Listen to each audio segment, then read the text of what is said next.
Drive into Danger by Rosemary Border. Chapter 1. A Truck Without a Driver. Mark Miles and his son Andy are having a bad morning.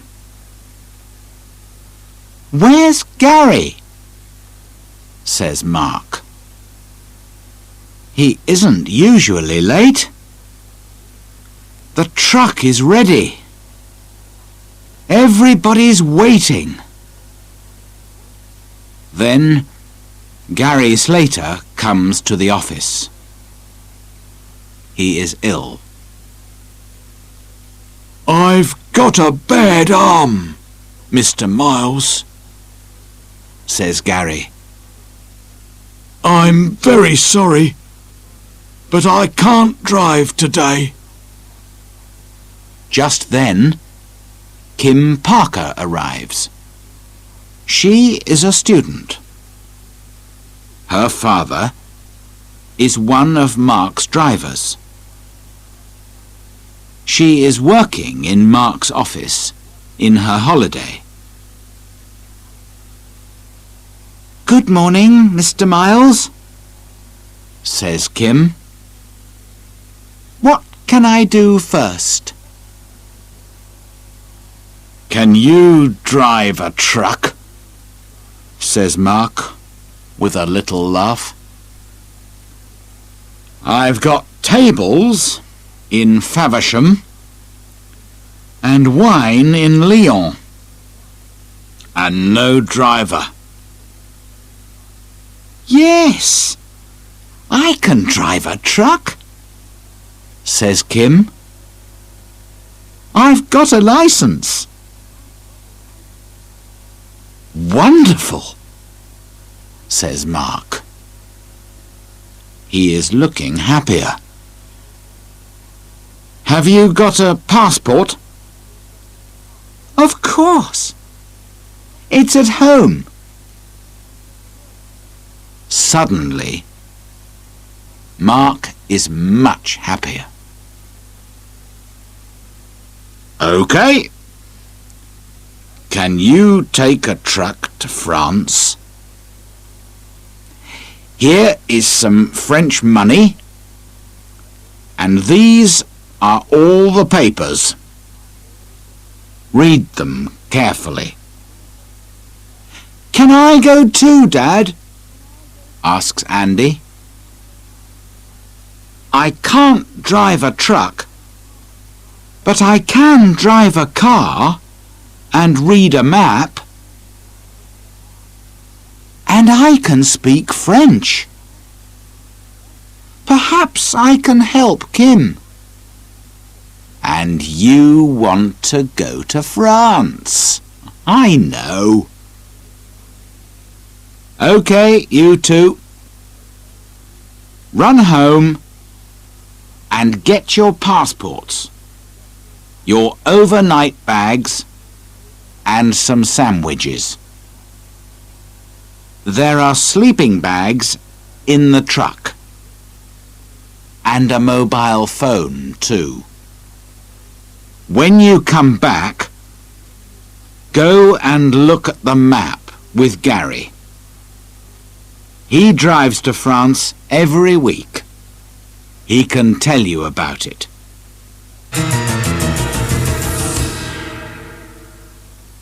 Chapter 2. Gary makes a phone call. "Get the tables from the shop at Faversham," says Gary. "Then take the ferry from Dover to Calais. At Calais, look for signs to the A26 motorway. It's a good, fast road. Listen, this is very important. All truck drivers must stop for 45 minutes in every 4 hours. I know, says Kim. OK. There are truck stops on every French road. At about 1 o'clock, you need to stop for 15 minutes at this truck stop here. He puts an X on the map. Don't stay in the truck. Get out, walk about and get some coffee. You don't want to go to sleep when you are driving. At about 4 o'clock, you must stop again here, near Dijon. Again, Gary puts an X on the map.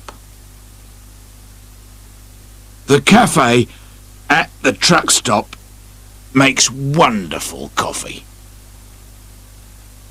Good luck and drive carefully, says Gary. Andy and Kim get into the truck and drive away. And Gary makes an important phone call. Hello, Gary here. I can't drive today, but tell Paul it's OK. The truck stop near Reims at 1 and Dijon at 4. Look for a girl with brown hair and a boy in a yellow shirt.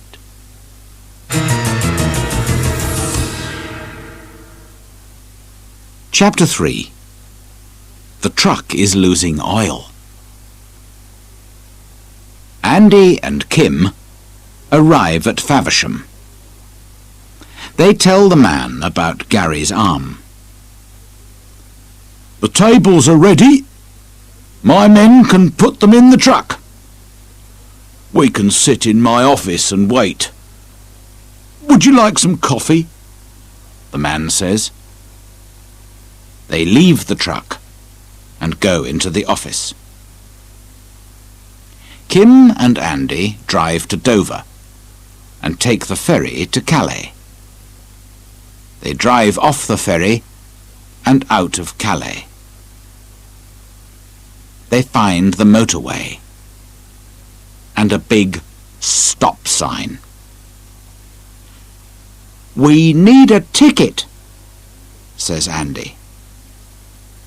He puts his hand out of the window to take the ticket. But he is too far away and the ticket goes under the truck. Andy jumps down and goes to get it. OK, I've got it now, Andy calls to Kim. But the truck is losing oil. Not much, but we must do something about it soon. OK, says Kim. I can do that at the truck stop. Come on, let's go. They arrive at the truck stop near Reims at about 1 o'clock. Kim gets under the truck.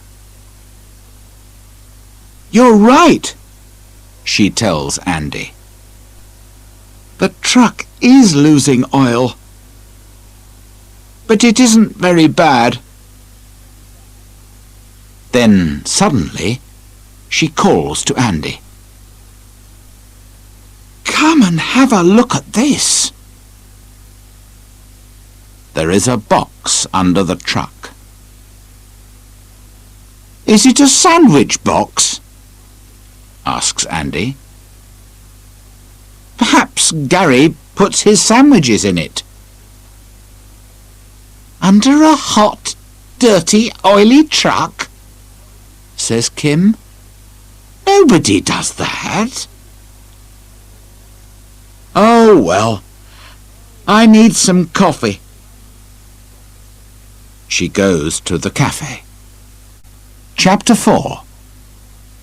On the road. They get into the truck again and drive along the motorway. Our next stop is near Dijon, said Andy. Dijon is in Burgundy. They make wonderful wine there. I don't want any wine, laughs Kim, but I do want some coffee. They arrive at the truck stop just before 4 and sit down in the cafe. Suddenly, Andy says, "Someone's looking under the truck." Through the window of the cafe, they see a fat man in a green shirt.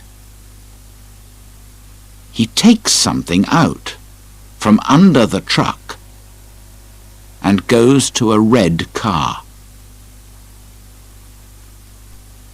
I don't like this, says Kim quietly. Let's go. A few minutes later, Kim looks in her mirror. Andy, she says quietly, there's a red car behind us, and the man in the green shirt is driving. Why is he following us? He's got his parcel. No, he hasn't, says Andy with a laugh. He's got our sandwiches, and I've got his parcel. Here it is. He opens it carefully. In it are about 50 small white paper bags. What's this? Says Andy. Drugs, I think, says Kim. And the man in the green shirt wants them. He doesn't want your sandwiches, and he's angry. We're in danger, Andy. I must do something.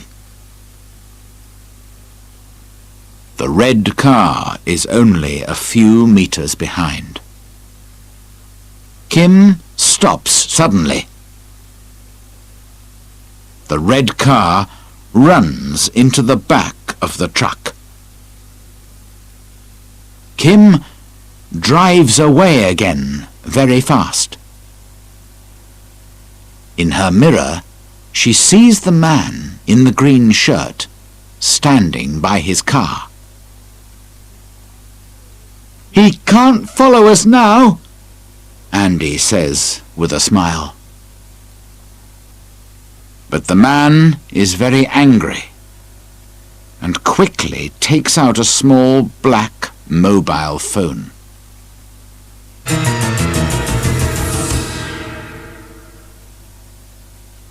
Chapter 5. The Rubbish Dump. We must leave the motorway, says Kim. They take a quiet country road through small villages. Suddenly, Andy sees a big sign on their left. Go in there, he says. But it's a rubbish dump. "Why do you want to go there?" says Kim. But she drives through the entrance. Andy opens his window and throws the parcel of drugs into the nearest skip. "We must phone for help," says Andy. But just then, two men arrive in a white car. A man in a black suit is driving. The man in the green shirt is with him. The two men leave their car across the entrance and jump out. The man in the suit has a gun. "Now we can't drive out of here," thinks Kim.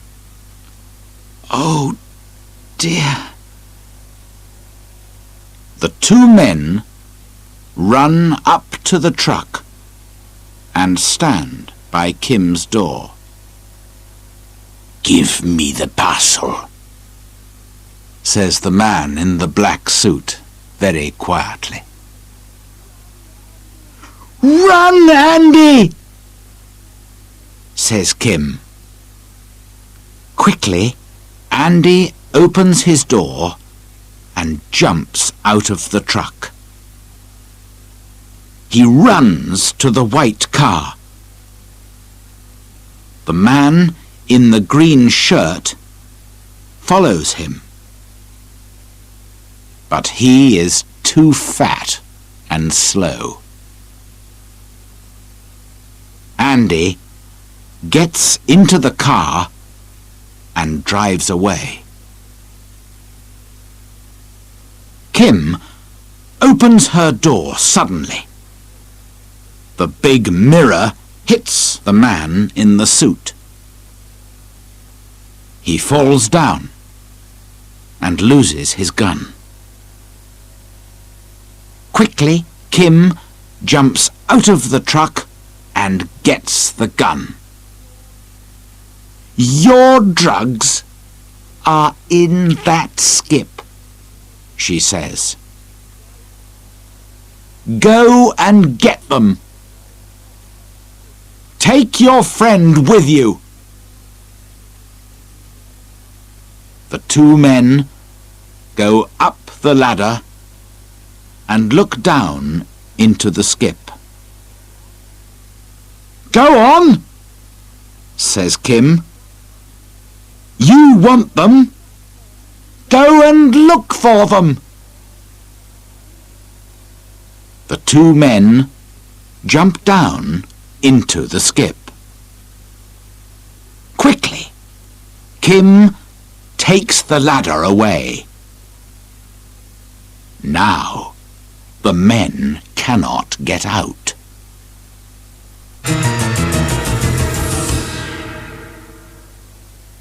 Chapter 6. The police are coming. Carefully, Kim puts the gun in her overnight bag. Then she goes to the truck and telephones the police. A French policeman answers. "Hello? Do you speak English?" she asks the policeman on the phone. But Kim does not speak French, and the French policeman does not understand English. "Where's Andy?" thinks Kim. "He speaks French." Just then, a white car comes through the entrance to the rubbish dump. It stops, and Andy jumps out. He runs up to Kim. "It's okay, Kim," he says. "The police are coming." A few minutes later, a French police car arrives. 4 policemen jump out. Kim gives them the gun. "Where are the drugs?" asks one of the policemen. "And where are the men?" "In that skip," says Andy with a laugh.